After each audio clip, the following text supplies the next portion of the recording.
వారం రోజులుగా ఎడతెరిపిలేని వర్షాల కారణంగా జమ్మూ కాశ్మీర్ రాష్ట్రం అతలాకుతలమైంది. జమ్మూ కాశ్మీర్ వరద మృతుల సంఖ్య 120కి పెరిగింది. 70,000 మంది ఇల్లు వదిలి సురక్షిత ప్రాంతాలకు వెళ్లినట్లు తెలిపారు. జీలంతో పాటు చినాబ్, ఉత్తర సింధు నదులు ప్రమాద స్థాయిని దాటి ప్రవహిస్తున్నాయి. దక్షిణ కాశ్మీర్, బుద్గం, కందజల్, అనంతనాగ్ జిల్లాలు పూర్తిగా వరద నీటిలో మునిగిపోయాయి. దీంతో రాష్ట్రంలోని 10 జిల్లాలు వరదకు గురయ్యాయి.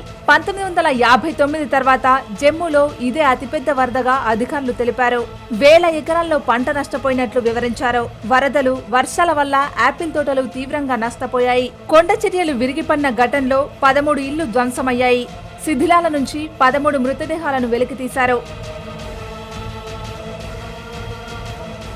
గడిచిన 6 దశాబ్దాలుగా జమ్మూ కాశ్మీర్లో ఎన్నడూ లేని విధంగా సంభవించిన వరదలను సమీక్షించేందుకు కేంద్ర హోంమంత్రి జమ్మూలో పర్యటించారు. వరద పరిస్థితిని అంచనా వేసేందుకు రాష్ట్ర ముఖ్యమంత్రి ఒమర్ అబ్దుల్లాతో సమావేశమయ్యారు. శ్రీనగర్లోని వరద ప్రాంతాల్లో పర్యటించారు. వరదల వల్ల భారీగా నష్టపోయిన దక్షిణ కాశ్మీర్ ప్రాంతాల్లో ఏరియల్ సర్వే నిర్వహించారు. జీలన్ నది ప్రమాద స్థాయిని మించి ప్రవహిస్తుందని అధికారులు ప్రకటించారు. దీంతో పాటు చినాబ్ ప్రమాద స్థాయికి చేరుకుంటుంది.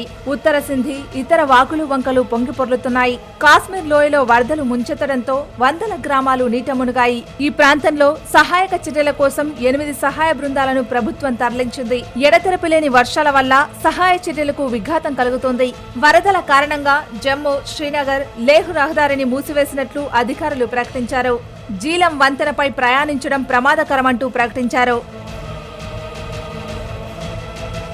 వరదల కారణంగా కొండ చర్యలు విరిగిపడే అవకాశం ఉండటంతో వైష్ణోదేవి మందిరంలో దర్శనాలను రద్దు చేస్తున్నట్లు ఆలయ ఈవో తెలిపారు. వైష్ణోదేవి మందిరానికి 14 కిలోమీటర్ల మేర ఘాట్ రోడ్డులో ప్రయాణించాల్సి ఉంటుందని అన్నారు.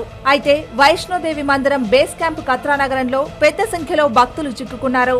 మరోవైపు ప్రతికూల వాతావరణ పరిస్థితుల కారణంగా జమ్మూ నుంచి సౌదీకి హాజ్ యాత్రికులను తీసుకువెళ్లే విమాన సర్వీసులను అధికారులు రద్దు చేశారు. సెప్టెంబర్ 7 వరకు హాజ్ సర్వీసులన్నీ రద్దు చేస్తున్నట్లు ప్రకటించారు.